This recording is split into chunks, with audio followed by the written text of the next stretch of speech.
Hi guys, welcome to all. இன்றைக்கி நம்ம mutton biryani எப்படி செய்யறதுன்னு பார்க்கலாம். 300 கிராம் மட்டன்,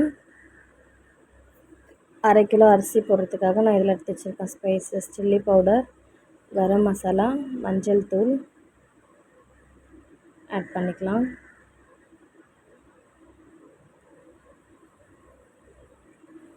இஞ்சி பூண்டு பேஸ்ட் 1 ஸ்பூன் மட்டும் இதில் போட்டுக்கிறேன்.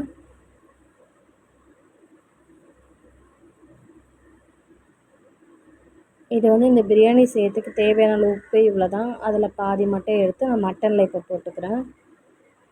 மீதி நம்ம வெங்காயம் தக்காளி கூட போடலாம். அரை கிளாஸ் தண்ணி ஊற்றிக்கலாம்.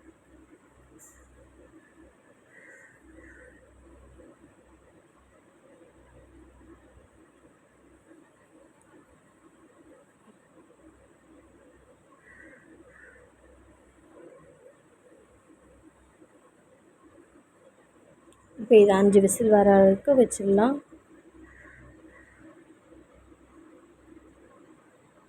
ஓகே, இப்போது தாளிக்க என்னென்ன பொருள் தேவைன்னு பார்த்துடலாம்.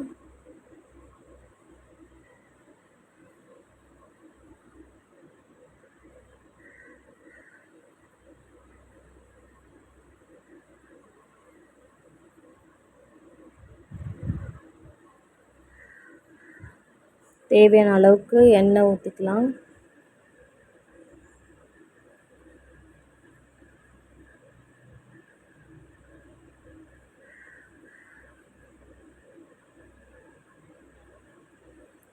இது கூட நீங்கள் நெய் ஆட் பண்ணிக்கலாம். இப்போ என்கிட்ட நெய் இல்லை, அதனால் நான் போடலை.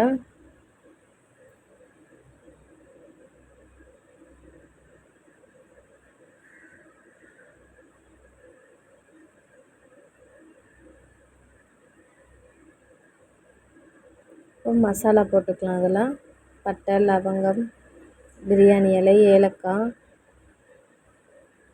அன்னாச்சிப்பூ இது நல்லா வதக்கிட்டு பச்சை மிளகாய் ஆட் பண்ணிக்கலாம். ஸ்லைஸாக கட் பண்ணி வச்சுருக்க வெங்காயம் போட்டுக்கலாம்.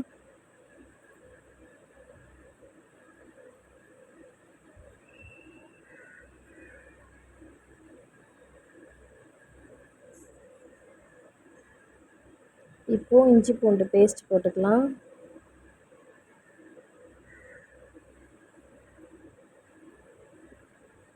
நல்லா வதக்கலாம். நல்லா அடி பிடிச்சிடும் இஞ்சி பூண்டு. இப்போ பச்சை வாசனை போயிட்ட பிறகு தக்காளி ஆட் பண்ணிக்கலாம்.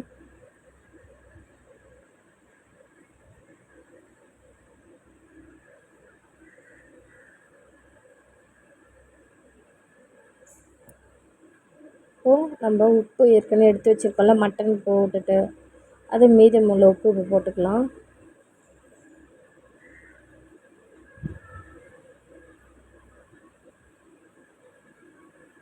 புதினா, கொத்தமல்லி, கருவேப்பிலை போட்டுக்கலாம்.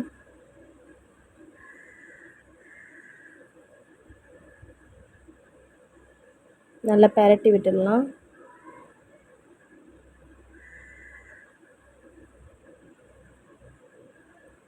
இப்போ தயிர் சேர்த்துக்கலாம்.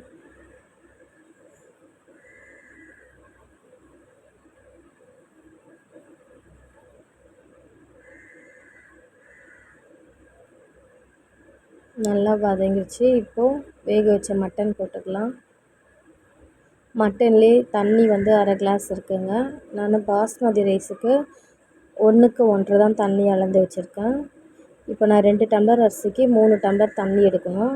ஆனால் இதில் அரை கிளாஸ் இருக்கிறதுனால 2.5 டம்ளர் மட்டும் தண்ணி வச்சுக்கிறேன். தண்ணி சுடு தண்ணி தான் ஊற்றணும், நார்மல் வாட்டர் ஊற்றக்கூடாது இருக்கு. இப்போ நல்லா இது மட்டன் ஊற்றி கொதி வந்துடுச்சு.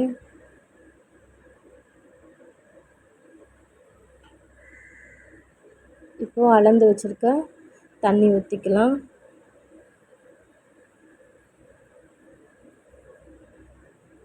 சுடு தண்ணி ஊற்றினா தான் மட்டன் சாஃப்டாக இருக்கும், இல்லைன்னா ஒரு மாதிரி ஆகிடும். நார்மல் வாட்டர் ஊற்றக்கூடாது.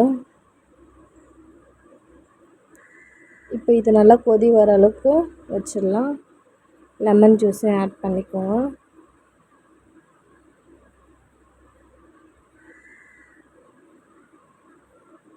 இப்போ நல்லா கொதி வந்துடுச்சு. இப்போ நான் ஊற வச்ச பாஸ்மதி அரிசி வந்து நல்லா வெடிக்காட்டி வச்சுருக்கேன், தண்ணியில் இல்லாமல். அதையும் போட்டுக்கலாம்.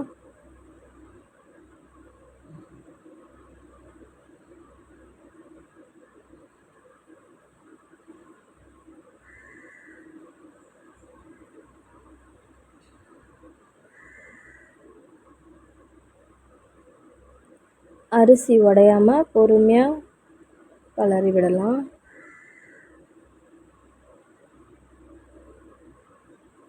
இப்போ இது நல்லா கொதி வர அளவுக்கு ஹை ஃப்ளேம்லேயே இருக்கட்டும்.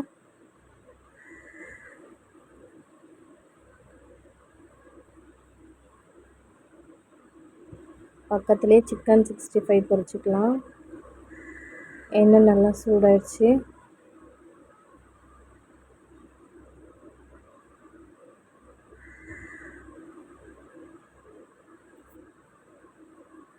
இப்போ சிக்கன் போட்டுட்டேன் எண்ணெயில். இப்போ 5 நிமிட்ஸ் ஆயிடுச்சு. தண்ணிலாம் ஓரளவுக்கு ட்ரை ஆயிடுச்சு. இப்போ ஸ்டவ் வந்து ஸ்லோ பண்ணி வச்சிடலாம்.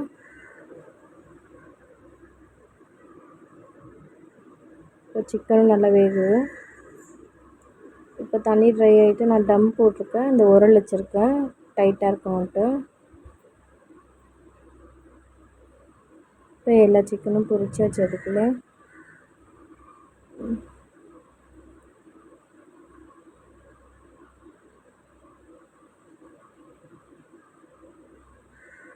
பார்த்திங்களா எவ்வளோ நல்லா உதிரி உதிரியாக ட்ரையாக நல்லா அழகாக இருக்கும்.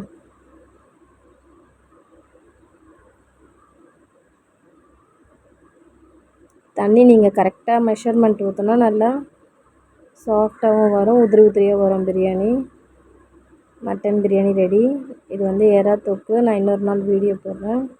ஓகே ஃப்ரெண்ட்ஸ், நெக்ஸ்ட் வீடியோவில் பார்க்கலாம். தேங்க்யூ.